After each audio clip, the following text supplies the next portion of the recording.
Shalom Israel. Before I start, I want to give all praises to Yahweh, Ba'ashem Yahushai, Baharaka Kadash, double honors to the elders and apostles in Israel who read and teach well, to the Akim, to the Iris and byways, and those pushing leaders in truth and sincerity, to brothers and sisters in the truth.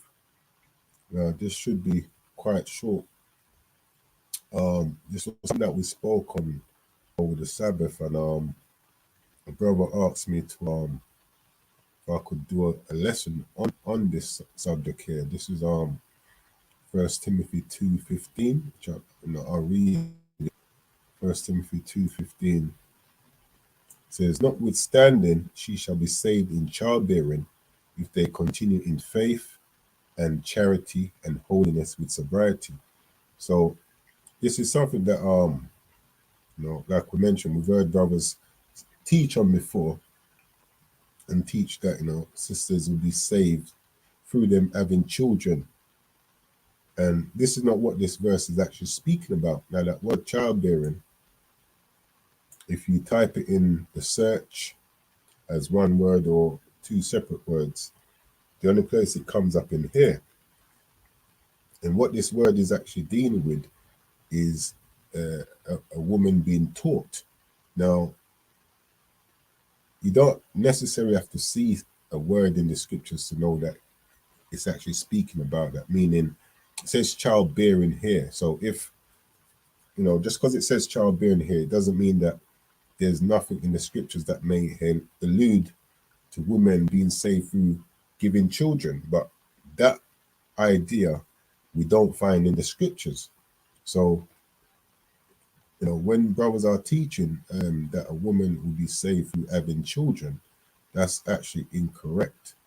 And, like I said, the brother asked me to do a lesson on this. So this is why this is coming out now. Now, how does the scriptures teach that we will be saved in general? This is 2nd Esdras. This out. 2nd Esdras.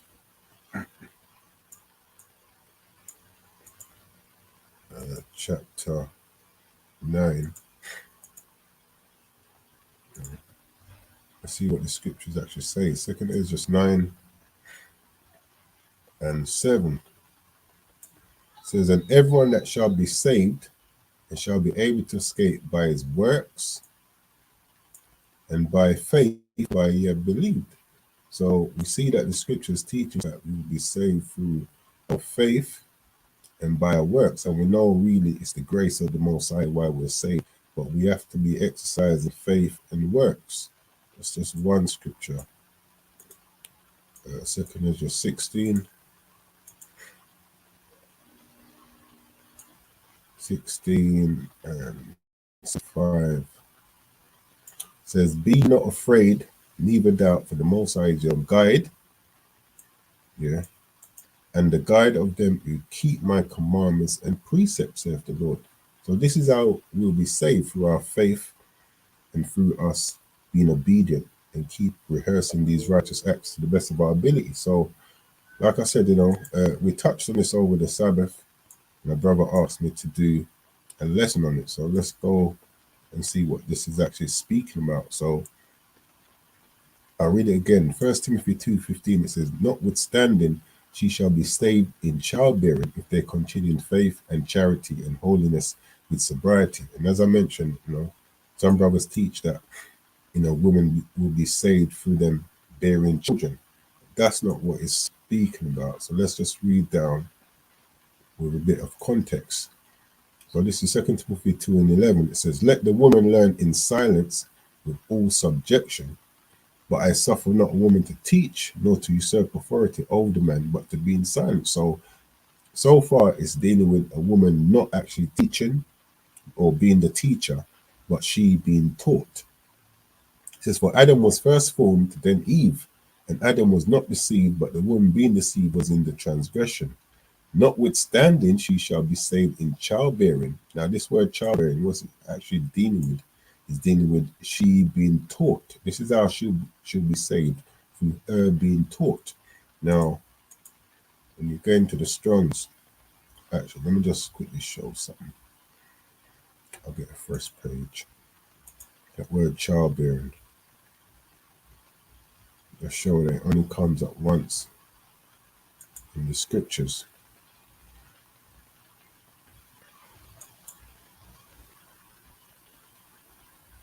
Yeah, all right. Lucky for the slowness.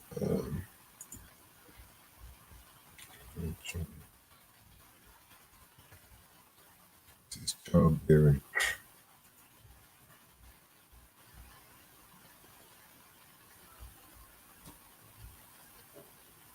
So I did it as one word. It comes up in First Timothy. If I split it, search it that way. Yeah, nothing. So that word only comes at once in scriptures, which is First Timothy 2:15. So that's saying that word childbearing is dealing with a sister being taught. This is how she will be saved. Now, this is the word.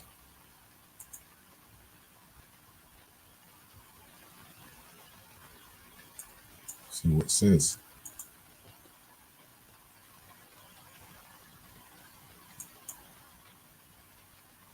Still that foolishness again. It's like the volume's gone.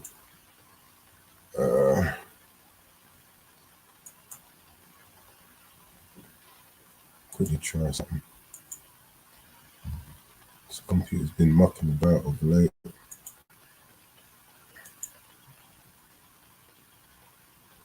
If not, I'll just continue if it doesn't work.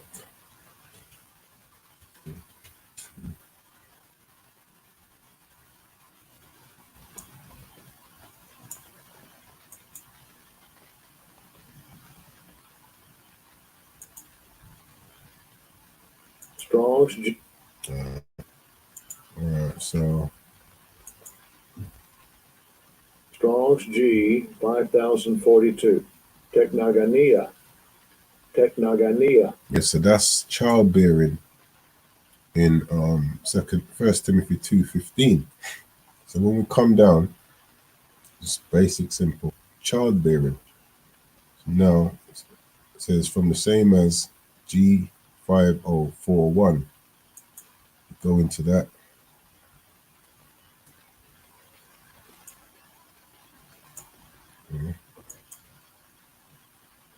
Strong's G 5041. Technoganeo. Technoganeo. Basically saying similar thing. It says beget or bear children. Yeah, and it says from a compound of 5043.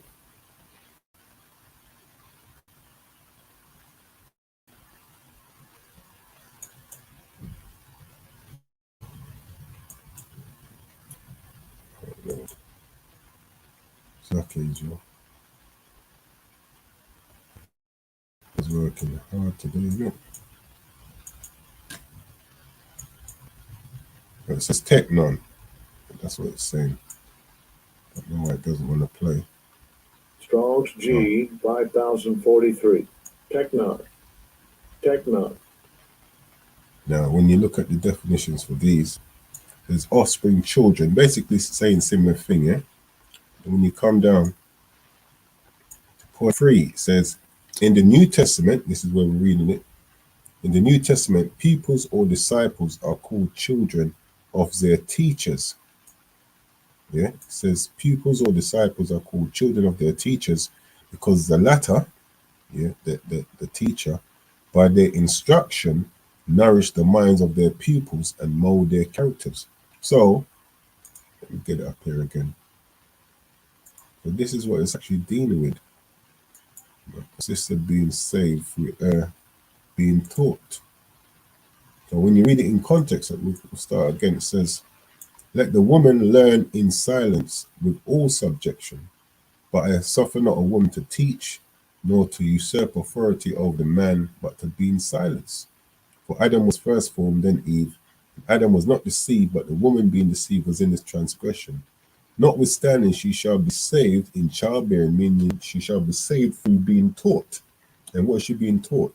If they continue in faith, exactly, a charity and holiness with sobriety. So this is what the scripture is dealing with. So when we go back and look at that.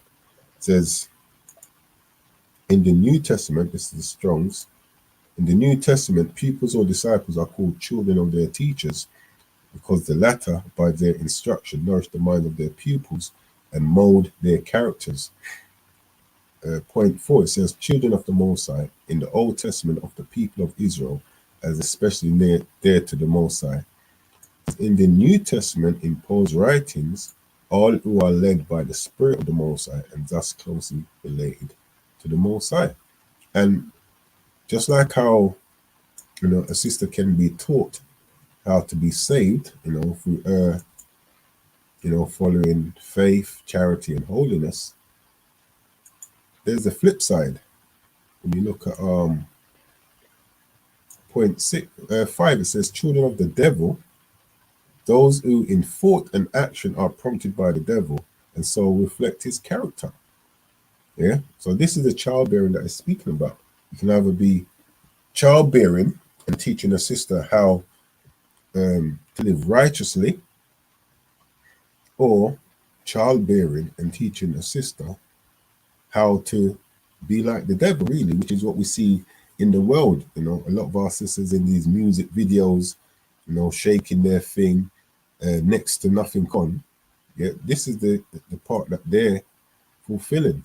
Yeah, this is the childbearing that they are taking part in, that they are learning how to be children of the devil. So our sisters in 2 Timothy, First Timothy 2:15, yeah, who are being saved in childbearing. These are sisters that's being taught righteousness. Now, 1 Corinthians 14:34.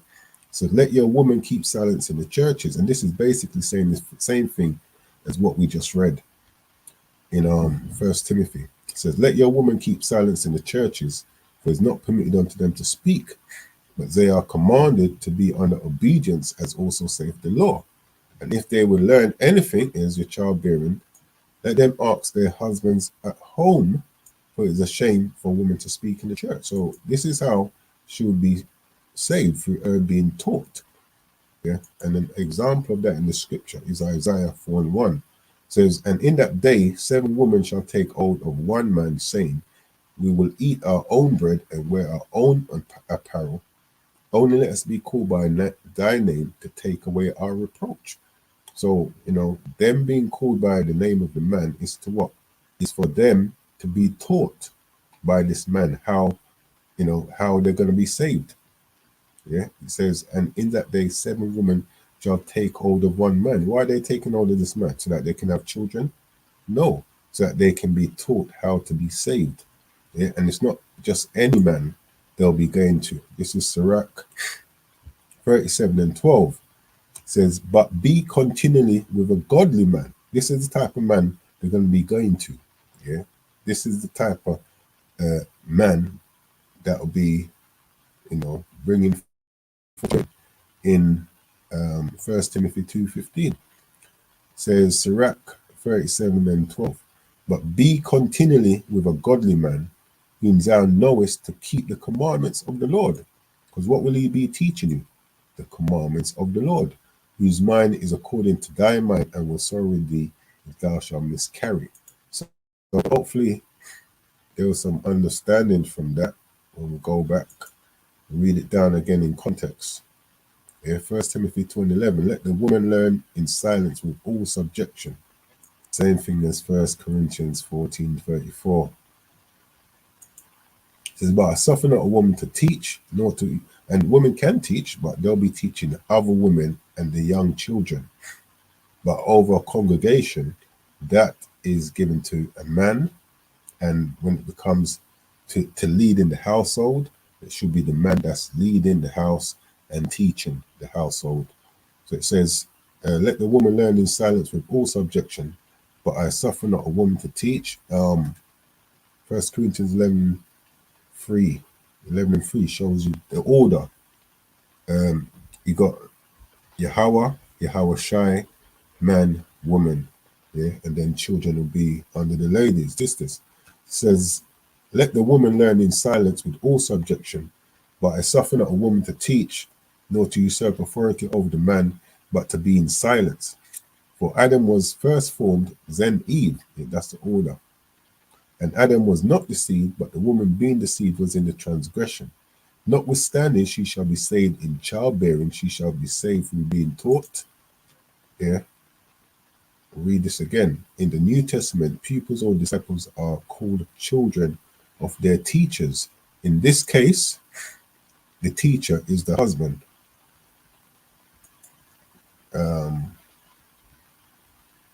Yeah, because the latter, by their instruction, nourish the minds of their pupils and mold their characters. And sisters that ain't married, then obviously they'll be learning from some head, which is a man.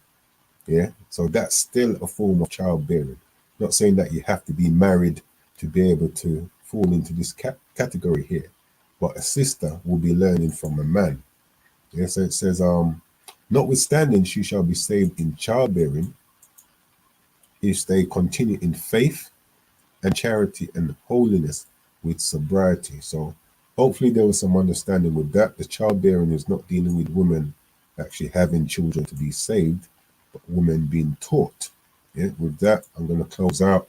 I'm going to give all praises to Yahweh, Bashem Yahushai, Maharaka Kadash, Kwame Sha'Allah.